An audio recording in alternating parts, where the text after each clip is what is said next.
Yeah, now we discuss about bond. We know that already there are three types of bonds are there: covalent bond and metallic bond, and another one is ionic bond. Okay, so covalent bond, it is a chemical bond. It is called as a molecular bond. Also, it involves sharing the electron pairs between the atoms. Like we know that CO2. Okay, CO2, that means carbon is 6, and there are the electrons pair known as a sharing a pair of bonding pairs, attractive repulsive force between the atom when they are share the electrons in on a covalent bond. Like we know the carbon of the see the diagram, CO2, that is oxygen, uh, almost 1 2 3 4, you can see that 1 2 3 4 5 6 7 8. Okay, and here also 8 8, and this is a 6, so it is sharing two electrons. Okay, electrons pair. Okay, that is known as a covalent bond. And ionic bond means we know that bonding involves the electrostatic attraction between the oppositely charged ion, that is NaCl NaCl is equal to Na plus and Cl minus. Okay, so everybody knows that ionic bond. So next, metallic bond. What is the metallic bond? Metallic bond is the force of attraction between the valency electron and the metal atoms. It is the sharing of many detached electron between many positive ions. So in your course only covalent bond is present. Okay, that is sharing of electron pair of electrons. You can write the CO2 and you can draw the diagram CO2 carbon dioxide. Okay. Yeah, what is doping? So, doping means generally we add some impurities to increase the conductivity. Okay, so there are two types of doping is there. One is trivalent, another is pentavalent. Okay, so trivalent means it will add three valency, three electrons. Okay, pentavalent means outermost will have a height. Okay, so trivalent impurities are aluminum, gallium, boron, indium, pentavalent phosphorus, arsenic, antimony, bismuth. Okay, so these are the uh, trivalent impurities. So trivalent impurities and pentavalent impurities, but that means in semiconductor you have a outermost is 4. So to obey the octet rule, you have to decide that you will add trivalent impurities or you will add pentavalent impurities according to the semiconductor. Okay, so there are semiconductors two types. One is intrinsic semiconductor, another is extrinsic semiconductor. What is the intrinsic semiconductor? The intrinsic semiconductor means it is a pure form of semiconductor. That means silicon, germanium, these are the, and we can say that it is an intrinsic semiconductor. And in case of intrinsic semiconductor, your number of electrons is equal to your number of holes. Holes means positive charge particle, electrons means negative charge particles. Or C, intrinsic semiconductor, it is a pure form of semiconductor. Here number of electrons is equal to number of your holes. Its conductivity is low. It is also called as undoped semiconductor. Why it is called as undoped semiconductor? Because here doping is not required. Okay, but in case of extrinsic semiconductor, it is not pure form of semiconductor. Okay, see, this is the extrinsic semiconductor. So in case of extrinsic semiconductor, it is an impure form of semiconductor. Here number of electrons is not equal to number of holes. Okay, and its conductivity is more. So for example, p type and another one is your n type. So extrinsic semiconductor is two types. One is p type semiconductor, another is n type semiconductor. You can say the p type material, or you can say that is a n type material also. Okay, so what is p type? What is p type? So before p type and n type, we will discuss regarding the difference between the silicon and germanium. Okay, what is the silicon and germanium? Silicon is a cheaper generally, and germanium is costly, and high peak inverse voltage, less peak inverse voltage. It is a knee voltage 0.7. It is a less knee voltage, that is 0.3. In case of germanium, knee voltage 0.3, and in case of silicon, it is knee voltage 0.7. Okay. So come to semiconductor commonly used. These are the different types of semiconductor.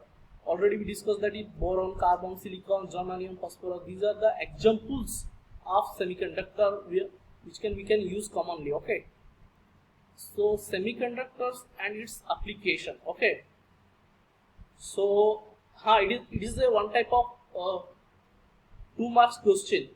Can you give me 5 examples of semiconductors? Okay, it is a examples. It is a question in SCTVT. Okay, so 5 examples. There are the 5 examples is silicon, another is germanium, another SiC. SiC means silicon. SiC. Another is diamond. Another is gallium arsenide. That is GaAs. Okay, so silicon, it is used for processing and manufacturing. Germanium, it is used for thermal sensitive purpose. SiC, it is used for LED. Okay, diamond, it is used for cutting purpose. Gallium arsenide, it is used for high speed device. Okay, this is the one of the short questions in your SCTVT. Okay, so next, N-type semiconductor. So before know about the P-type and N-type semiconductors, so what is P-types? How a P-type semiconductor is prepared? How a P-type semiconductor is prepared, and how a N-type semiconductor is prepared. So first we'll discuss about P-type semiconductor. Okay, formation of P-type semiconductor. So here, see the structure. Okay, silicon. We know that silicon is a 4 valency electron. That means it have a almost what? Outermost it must be a 4. Okay, outermost is 4 electron is valency. Okay, 4 electron must be present. So in case of P-type, we add trivalent impurities. Okay, so in case of P-type, we add trivalent impurities. So trivalent impurities means we have a, in case of trivalent we have a 3 valency electrons. Okay, in case of semiconductor we have a 4. So 4 plus 3 you will get 7. So to obey the octet rule, there is a rule that is called the octet rule. Okay, it will accept 1 electron from another atom. That's why a P-type semiconductor is called as acceptor type semiconductor. Am I got it point? So that's why it is called as a acceptor type semiconductor. Okay, and so see the structure. Okay, boron. Boron is the atom showing a 3 electrons in their outermost valency shell. So see the structure. Okay, silicon, it has only 4. 4 plus 3 is 7. But there is a one hole. Hole means there is a one missing of electron. That is hole. Okay, so it will accept 1 electron from another atom. So there is a hole is present, that is called as a missing of electron. This is the crystal. This is the structure of P-type semiconductors. Okay, so in case of P-type semiconductor, we add a trivalent impurities and okay, so P-type semiconductor means trivalent impurities. And in case of N-type semiconductor, come to the N-type semiconductor. See the diagram. N-type semiconductor, we add pentavalent impurities. So in case of semiconductor, we know that in case of semiconductor it have a 4. Okay, pentavalent impurities means it have a 5 electrons. So 4 plus 5, that means it is 9. Okay, so outermost must be 8 according to your octet rule. Okay, there is a rules. So outermost must be contain 8. So it donates 1 electron to another atom. Okay, clear? It is also called as a donor type semiconductor. Am I right? So P-type semiconductor is called as a acceptor type semiconductor. N-type semiconductor is called as a donor type semiconductor. Okay, Sb antimony have a 5. So 1 is 1 free electron you have to be. Okay, see the diagram. Okay, this is so you have to donate 1 electrons to another atom. That is called as your N-type semiconductor. Okay, so this is about the P-type and N-type. And P-type semiconductor, the majority charge carrier is always hole, and minority charge carrier is your electron. And N-type semiconductor, the majority charge carrier is your electron, and minority charge carrier is your holes. Okay, here. So this is about your P-type and N-type. So next class we will discuss about your rectifier or all these things. Okay, so clear all of you guys regarding p type and n type.